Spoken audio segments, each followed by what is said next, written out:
Bismillahirrahmanirrahim. Assalamualaikum warahmatullahi wabarakatuh dan salam sejahtera. Pada hari ini kita akan teruskan dengan bab 1 tingkatan 2 iaitu Kerajaan Alam Melayu dengan subtopik 1.2 iaitu Kewujudan Kerajaan Alam Melayu. Kerajaan Alam Melayu telah bermula daripada kawasan pertempatan yang kecil, kemudian berkembang menjadi kawasan pelabuhan dan seterusnya berkembang pula menjadi sebuah kerajaan. Okey, sekarang cikgu minta supaya murid-murid sediakan peta Asia Tenggara. Murid-murid boleh lukis kalau ada kemahiran melukis, tapi kalau tak ada, boleh cari di Google, type sahaja peta Asia Tenggara kosong, nanti dia akan keluar peta Asia Tenggara. Sekarang kita dah ada peta Asia Tenggara. Pastikan murid-murid melukis peta yang betul atau dapatkan peta yang betul. Tapi sebelum kita nak lakukan aktiviti pada hari ini, cikgu nak tanya, kat mana kawasan Semenanjung Malaysia dalam peta ni?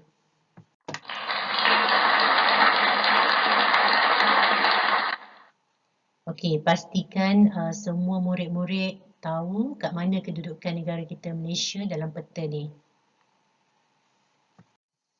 Sekarang cikgu nak murid-murid bahagikan peta Asia Tenggara kepada 3 bahagian. Bahagian pertama, bahagian atas kawasan Thailand, Vietnam, Kemboja. Kemudian bahagian kedua iaitu kawasan Semenanjung Malaysia dan bahagian ketiga adalah kawasan Indonesia.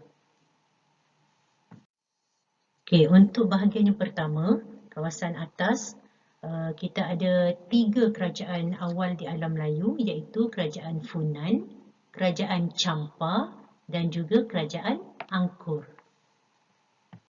Seterusnya dalam bahagian yang kedua, kawasan Semenanjung Tanah Melayu, kita ada Kerajaan Kedah Tua dan juga Kerajaan Gangga Negara.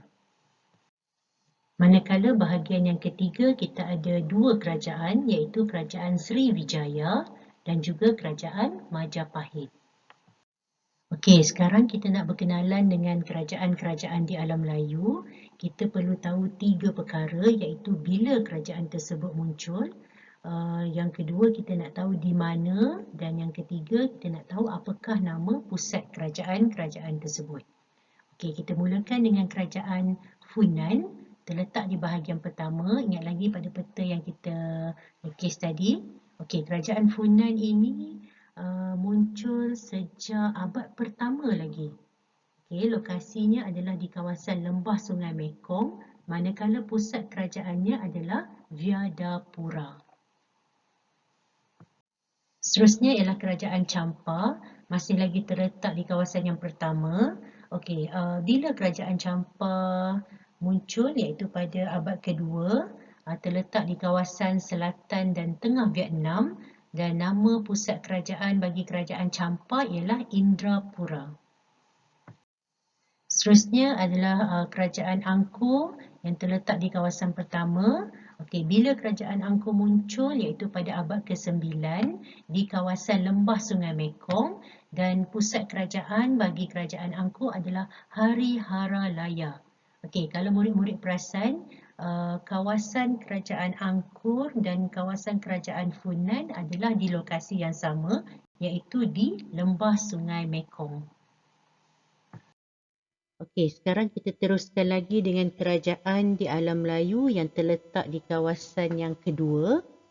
Okey, kerajaan Kedah Tua yang wujud sejak abad ke-5, terletak di lokasi Sungai Mas dan Sungai Bujang dan pusat kerajaannya terletak di Sungai Mas dan Pengkalan Bujang. Seterusnya ialah kerajaan Gangga Negara yang wujud sejak abad ke-6, terletak di pantai barat bahagian tengah tanah Melayu dan pusat kerajaannya terletak di Pangkalan.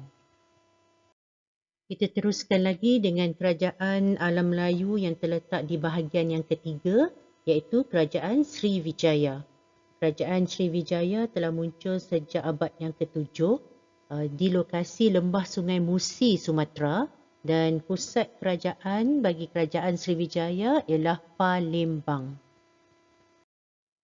Dan di bahagian yang ketiga, kita juga ada Kerajaan Majapahit yang wujud sejak abad ke-13 di lembah Sungai Berantas, Jawa Timur, dan pusat kerajaan bagi Kerajaan Majapahit ialah Kota Trowulan.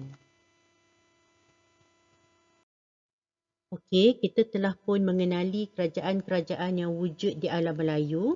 Di bahagian pertama kita ada Kerajaan Funan, Kerajaan Champa dan juga Kerajaan Angkor. Manakala untuk bahagian yang kedua, kita ada Kerajaan Kedah Tua dan juga Kerajaan Gangga Negara. Manakala untuk bahagian yang ketiga, kita ada Kerajaan Sriwijaya dan juga Kerajaan Majapahit. Okay, cikgu harap murid-murid dapat ingat nama kerajaan-kerajaan di alam Melayu tersebut dan juga kena ingat bila, di mana dan apakah nama pusat kerajaan bagi kerajaan-kerajaan tersebut. Okey, sekarang cuba murid-murid fikir mengapakah kerajaan awal di alam Melayu muncul di kawasan lembah sungai. Kerajaan awal di alam Melayu muncul di kawasan lembah sungai kerana mudah untuk mendapat sumber makanan, sumber minuman, tanah yang subur, sesuai untuk dijadikan kawasan pertempatan dan juga untuk menjadi kawasan perhubungan. Okey, sekian sahaja untuk tajuk 1.2 kewujudan kerajaan di alam Melayu. Semoga kita berjumpa lagi di lain masa. InsyaAllah. Terima kasih. Assalamualaikum warahmatullahi wabarakatuh.